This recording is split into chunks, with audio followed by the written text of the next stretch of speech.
welcome back to my channel. My name is Sabrina. I'm so excited to have you here. Today we're going to be talking about books for basic witches. The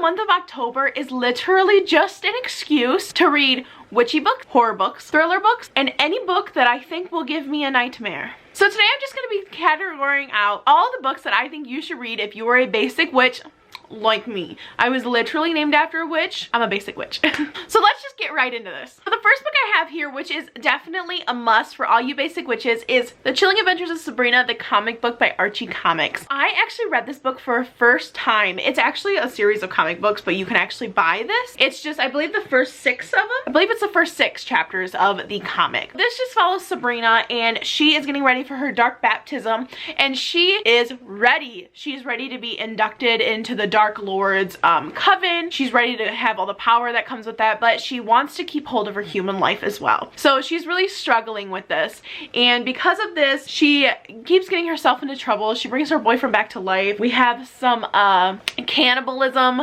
included in there. This is a lot darker than the TV show and the Really Dilly movie or show that was on TV. Right? This book is definitely very dark, so I would definitely recommend reading it only if you're used to dark stuff, or you're ready for it, or you're of age, because there are definitely some very graphic imageries in this and very graphic storytelling in this. But I definitely recommend it for all you basic witches. Get your spelling on. It's amazing. The next book I have is Witchy by Ariel Reese. So I decided I needed to include some kind of graphic novel in this recommendations, just because graphic novels are so easy to read. They're such a nice story to be able to read over breakfast or lunch. So this one is Witchy. This is about a group of witches who are in control of this kingdom, and because of this, they let their hair grow long. Your hair cannot be too short or too long. If your hair grows too long, you were actually part of the rebellions, and basically you're gonna die. They are killed during the witch burnings. So basically this is just, I believe this is just a story of survival from these kids who have too long of hair, and I hear this is very good. I actually got this in my owl crate. I want to say this is an advanced copy, but I may be wrong. Check out your Amazon store to see if it's available. I think it's such an amazing little fall story about your witches who are just trying to defeat the odds. And the next book I have is Seriously Hexed by Tina Colony. So this book is about a girl who just is dabbling in witchcraft. I don't know if she's an actual witch from like the 1800s or if she's a modern witch,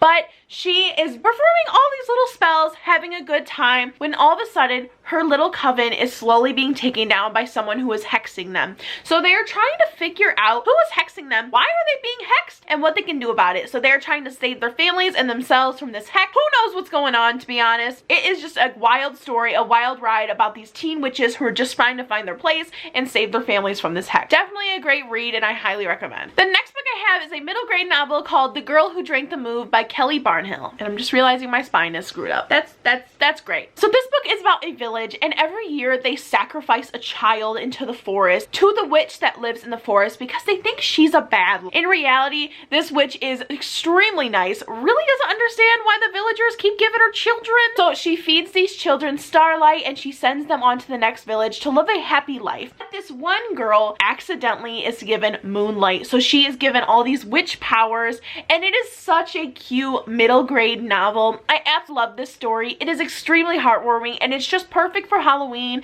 especially with the bats and the big moon and the witch vibes. I absolutely love it. The next book I have is Truth Witch by Susan Dennard. I had to read her last name because I always screw it up when I go to say it. So this is definitely more of a harsher witch story, but it still needs to be mentioned. This book is about a girl named Sophia. I really hope I'm saying her name correctly. I totally struggle with names. And she has the power to see the truth and see if basically someone's lying, which is one of the most powerful powers where she's from. And because of this, everybody kind of just wants to get at her and wants this power from her. They want her to just go away. So she would do anything to get rid of this power and just be able to live a normal life. But a war is coming in the witch lands, and she really needs to be there to help out. So this is just her story, struggling with her own self-identity and the identity of her kingdom. And I really think this is such an amazing book. And can we talk about how beautiful our witch is on the cover? She just seems like a badass. I love it. So I just feel like I need to include this book on the list. It's not technically witchy, but there is magic elements in it, which makes this book amazing. This book is A Sorcery of Thorns by Margaret Rogerson. As you guys know, this is one of my favorite books of the year so far. Nothing has topped it. It was so good. So this book is about our main character, Elizabeth.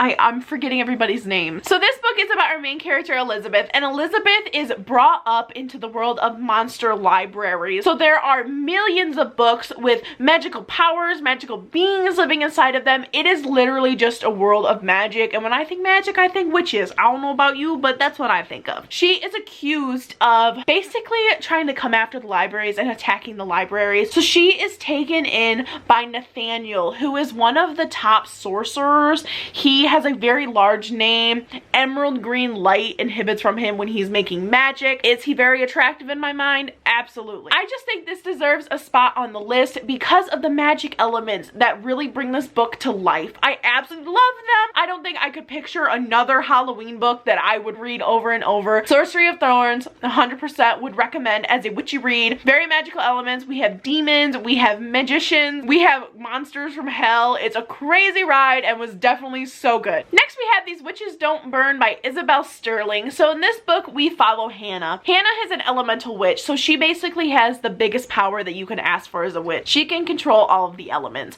and she's just living her best life. She needs to keep this a secret in modern day Salem because of the history with witches. You don't want to be like, hey, I'm a witch, hang me. You know what I'm saying? So she's keeping this on the low, but she just broke up with her girlfriend who is also a witch, and they find out someone is performing dark magic in the woods behind their village. So they are trying to team up with this group of witches that they know, trying to figure out who is performing black magic and how to stop them. This is such a great spooky witchy read because we have this group of teenage witches who are trying to do what's best for not only their friendship but their families and their communities, which is such an amazing thing to do, especially as teenagers. Because when I was a teenager, I'm gonna tell you right now, I was not thinking of my community, I was thinking about myself. The next book I have is The Conjure Women by Afika Tora. I really hope I'm saying this right. Every time I do a video with this book, someone tells me I say it wrong. Someone link me on how to say it correctly, please, because I am on the struggle bus. So this book follows a African-American family in the Civil War South, which was obviously a troubling time for African-American families in the United States.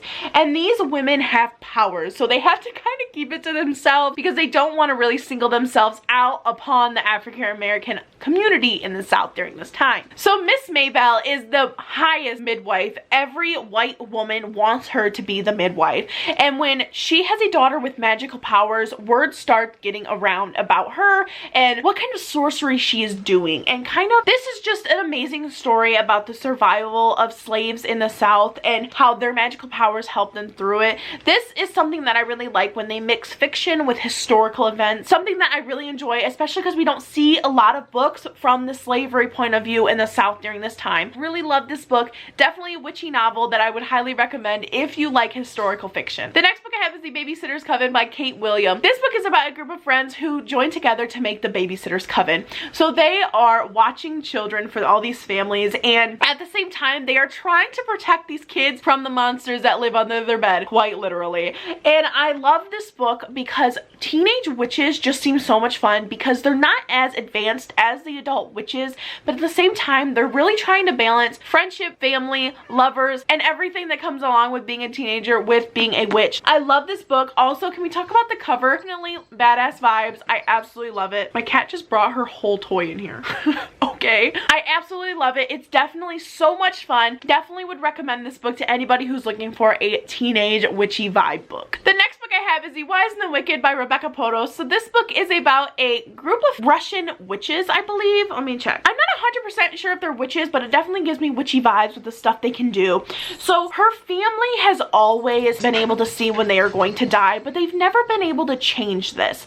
So one day her grandma dies and it is not the way she envisioned. So they're starting to think, well, maybe we can change the way we think we're going to die. So they are on this kind of journey to figure out how to change this and what their grandma did correctly. So this book is so much fun. It is a middle grade novel, which is perfect for this time of year because you can just fly through it. Such a good heartwarming family story. I absolutely love it. And the very last book I have is Hexed by Michelle Case. This book is about Indigo. Indigo is a cheerleader, so popular, kind of mean, to be honest, but her mother owns a occult shop, so she sells all these witchy items, and when Indigo finds out she is a witch and she needs to help save the earth, she just wants to be a cheerleader and live her life, but her mama says no. So suddenly she is forced into this war between witches and sorcerers while she's trying to figure out her life, and it is such a good story because I never thought witches and sorcerers would be in a war, but okay fiction. I absolutely love this book. Such a good read. Can you imagine if this was happening behind closed doors? Witches, sorcerers, zap zap zoop zoop. Come on. I love it. Alright, that is gonna be it for my witchy recommendations. I hope you guys enjoyed this video. If you did, make sure you like this video. Make sure you comment down below and tell me maybe if one of these books sound interesting or some witchy books you guys like to read. Make sure you hit that subscribe button down below for more videos like this. I upload every Tuesday and Thursday, and make sure you hit that little bell so you get the notification when I upload. I hope you guys are having a great October, and I will see you guys next time. Bye!